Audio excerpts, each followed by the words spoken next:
In front of me is Samsung Galaxy A17 and today I would like to show you how you can change display refresh rate.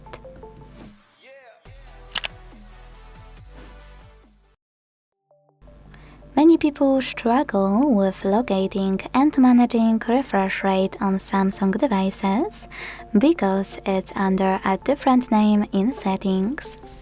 That's why I will show you exactly how to manage them. Start by opening settings and scrolling a tiny bit to hit display. Then tap on Motion Smoothness, available under Adaptive Brightness, and click on one of those options to change your screen refresh rate. When you're done, to apply them, tap on Apply button and wait. So when I do that, as you can see, screen refresh rate of my Samsung has changed. Thanks so much for watching. If you enjoyed this video, leave a like, comment and subscribe. Bye!